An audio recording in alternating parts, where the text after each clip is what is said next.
जय हिंद, जय भारत, जय वाणिज्य। मैं राघवेंद्र तिवारी, आप क्लास 12 बीकॉम के अकाउंटिंग का रिडेम्पशन ऑफ प्रेफरेंस शेयर पूर्वाधिकार अंशों के शोधन से संबंधित नए चैप्टर को देखेंगे। इसके पहले हम अकाउंटिंग में कंपनी से संबंधित issue of share, forfeiture of share, री इशू ऑफ शेयर,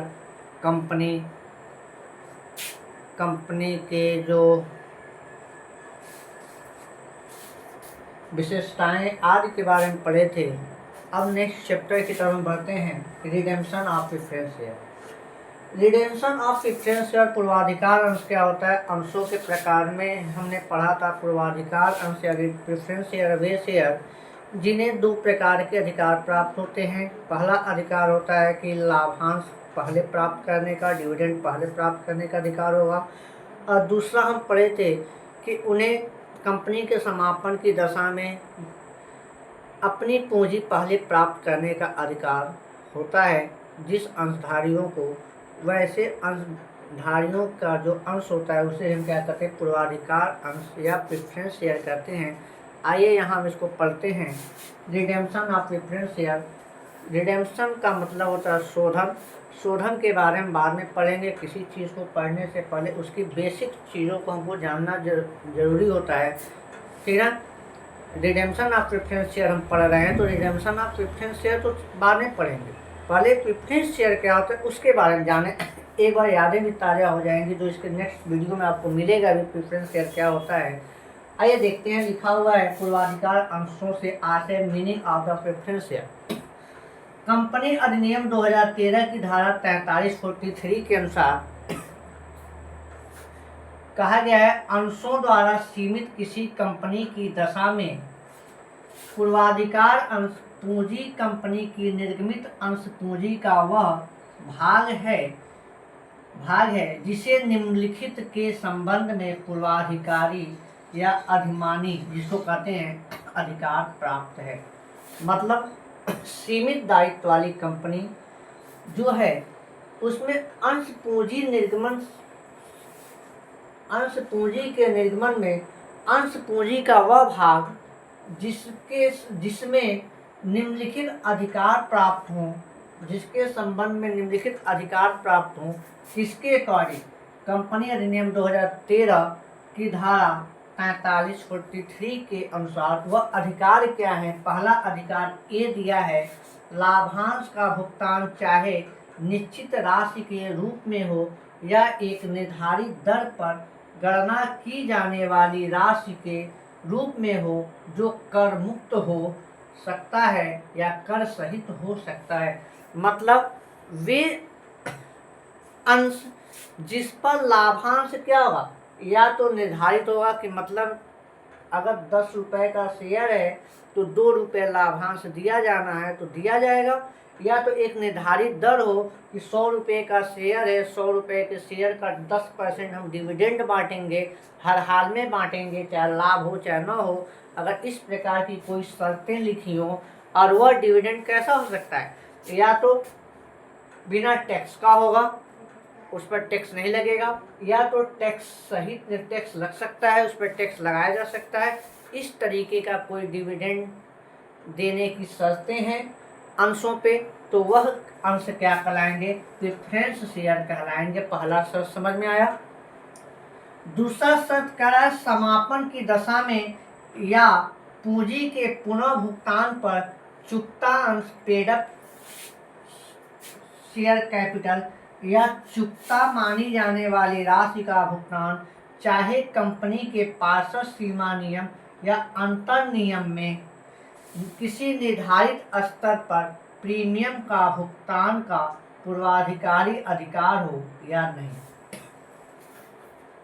कहने का मतलब ये है कि समापन की दशा में, जब कंपनी को समाप्त किया जा रहा है, उस दशा में जो पूरी चुकता कैपिटल मतलब पेड अप कैपिटल जो है या चुकता माने जाने वाली मतलब पेड अप माने जाने वाली जो कैपिटल है उसका भुगतान चाहे कंपनी के पास सीमा नियम चाहे अंतर नियम में किसी निर्धारित स्तर तक, या तो पासा सीमा नियम या अंतर नियम में ये कहा गया हो कि कंपनी के द्वारा जो एक निश्चित धनराशि एक सीमा तक अगर जैसे एग्जाम्पल रूप में 100 रुपये हैं तो कह दे कि 80 रुपये तक ही मांग करना तो हम फुल्ली पेड मानेंगे। कहीं AIS ऐसे करे 100 रुपये का ही शेयर जब तक भुगतान होगा तभी उसे फुल पेड मानेंगे। मतलब जो भी शर्तें दिया हो उस शर्तों के अकॉर्डिंग, ठीक ना, निर्धारित किसी स्तर पर प्रीमियम का भुगतान पूर्वाधिकारी अधिकार हो या न हो। मतलब जो पेड अप की कंडीशन है चाहे फुल्ली पेड हो चाहे आंशिक पेड हो, अगर जो शर्तें पार्षद सीमा नियम अंतर नियम में दी हैं उस शर्तों के अकॉर्डिंग अपने क्या कहते हैं प्रीमियम मतलब अपना भुगतान पाने का अधिकार प्राप्त हो जिन अंशों को, उसे ही हम क्या कहेंगे प्रेफरेंस शेयर पूर्वाधिकार अंश कहेंगे।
अब आइए हम आगे देखते हैं। हाँ, अब हम इशू ऑफ प्रेफरेंस शेयर के बारे में कुछ शर्तें पढ़ेंगे। भारत में कंपनी अधिनियम 2013 जब पारित हुआ, आशा करते हैं कि आपको ये पता होगा कि कंपनी अधिनियम 2013 कब पारित हुआ था, ठीक ना। अगर ना पता हो तो याद कर लें, ऑब्जेक्टिव का क्वेश्चन भी बनता है कि कंपनी अधिनियम 2013 1 अप्रैल 2014 1 अप्रैल 2014 मतलब 1 अप्रैल 2014 में पारित किया गया था। ये चीज़ें आपको नोट डाउन होना चाहिए, नोट होना चाहिए, याद होना चाहिए, ठीक, क्योंकि ऑब्जेक्टिव का क्वेश्चन है। अगर हम कंपनी अधिनियम 2013 पढ़ रहे हैं तो इसके बारे में पता होना चाहिए यह कब पारित हुआ था, ठीक। कंपनी अधिनियम 2013 से पहले हम कौन सा कंपनी अधिनियम पढ़ रहे थे, तो कंपनी अधिनियम 1956, कंपनी अधिनियम 1956 हम पढ़ रहे थे जब कंपनी अधिनियम 2013 पारित नहीं हुआ था। मतलब 1 अप्रैल 2014 से पहले हम कंपनी अधिनियम 2013 पढ़ रहे थे, 1956 पढ़ रहे थे। अब देखिए हम आते हैं क्या हैं, कह रहा है कि पूर्वाधिकार अंशों के निर्गमन से संबंधित जो शर्तें दी गई हैं कंपनी अधिनियम में, तो कंपनी अधिनियम 2013 कंपनी अधिनियम 2013 की धारा 55 के अनुसार, कंपनी अधिनियम 2013 की धारा 55 में जो शर्तें हैं इस कंपनी अधिनियम के लिए, कह रहा है पहला, इस अधिनियम के लागू होने के पश्चात अंशों द्वारा सीमित कोई कंपनी ऐसे पूर्वाधिकार अंश का निर्गमन नहीं कर सकती जो अशुद्ध हो, अर्थात अब केवल शुद्ध पूर्वाधिकार अंश ही निर्गमन किए जा सकते हैं।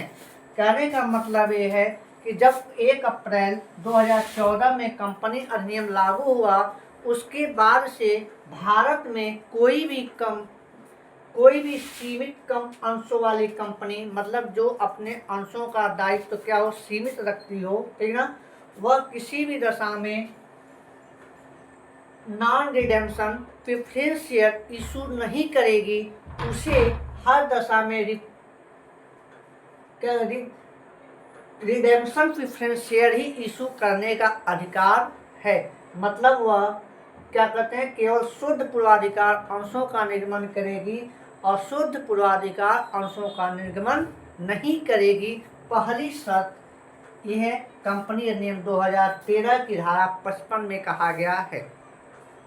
दूसरी शर्त, अंशों द्वारा सीमित कंपनी यदि इसका पार्षद अंतर्नियम अधिकृत करता है, ऐसे पूर्वाधिकार अंश निर्गत कर सकती है जो निर्गमन की तिथि से अधिकतम 20 वर्ष की अवधि के अंतर्गत शुद्ध होंगे। कोई भी सीमित दायित्व वाली कंपनी अगर उसका पार्षद अंतर्नियम यह अधिकृत करे, मतलब यह शर्त करें कि आप पूर्वाधिकार अंशों का निर्गमन कर सकते हैं, ठीक ना, शुद्ध पूर्वाधिकार अंशों का निर्गमन कर सकते हैं। वह शुद्ध पूर्वाधिकार अंश कैसे होंगे, वह निर्गमन करने, मतलब जिस तिथि को इशू किया जा रहा है उससे 20 वर्ष के बाद शुद्ध होंगे, रिडेम्पशन होंगे। पहली शर्त क्या थी? पहली शर्त थी कि रिडेम्पशन प्रेफरेंस शेयर ही इशू किया जाएगा, non redemption preference share issue नहीं किया जाएगा। दूसरी शर्त है कि जो रिडेम्पशन प्रेफरेंस शेयर इशू किया जाएगा, अगर उसमें शर्त दिया जाता है कि वह अशुद्ध पूर्वाधिकार अंश निर्गमन कर सकते हैं, तो ऐसा नहीं है कि वह कंपनी के समापन तक उसे रोक के रखें। निर्गमन करने की तिथि से आपके 20 वर्ष तक, मतलब जिस तिथि को निर्गमन की जा रही है उस तिथि से 20 वर्ष तक ही हम उसको रिडेम्पशन करेंगे। मतलब शुद्ध करने का उत्तरदायित्व होता है कंपनी का, मतलब 20 वर्ष के अंदर क्या करना है, उसको शुद्ध कर देना है, रिडेम्पशन कर देना है। दूसरी नोट के रूप में हम शर्त लिख लें, अगर नोट के रूप में शर्त लिख लें तो क्या कहते हैं, अगर आधारभूत संरचना के अंतर्गत अगर कोई योजना है तो अधिकतम 20 वर्ष तक अंशों को, पूर्वाधिकार अंशों को निर्गमन करने, शुद्ध पूर्वाधिकार अंशों को निर्गमन करने की शर्तें हैं। अधिकतम 20 वर्षों तक ही नियम है कि शुद्ध पूर्वाधिकार अंश निर्गमन किए जाएंगे। 20 वर्ष बाद उस अंशों को हम क्या करेंगे, रिडेम्पशन कर देंगे, शोधन कर देंगे। लेकिन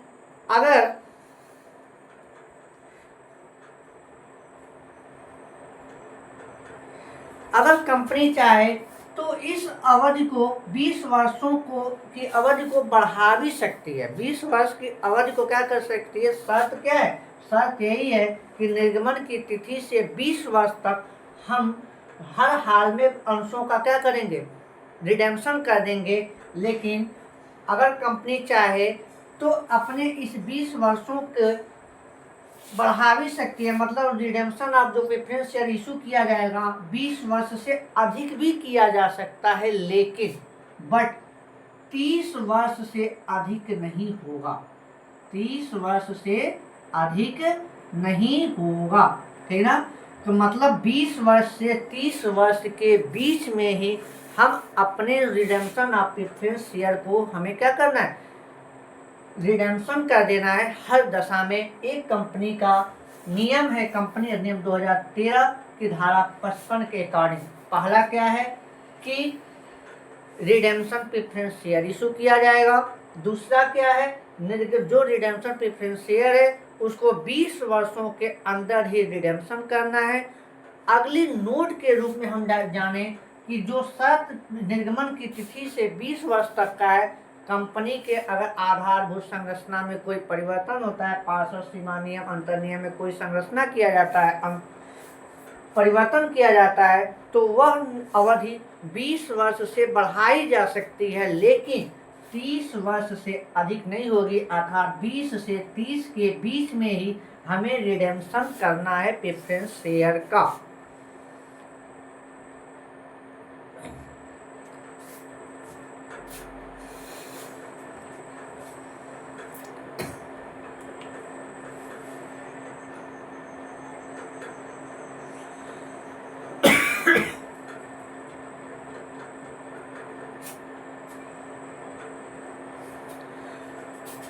आशा करते हैं यह टॉपिक आपको समझ में आया होगा, ये वीडियो भी आपको अच्छा लगा होगा। अगले वीडियो में हम निर्गमन से संबंधित नियम, रूल ऑफ इशू पढ़ेंगे प्रेफरेंस शेयर का अगले वीडियो में। तब तक के लिए जय हिंद, जय भारत, जय वाणिज्य।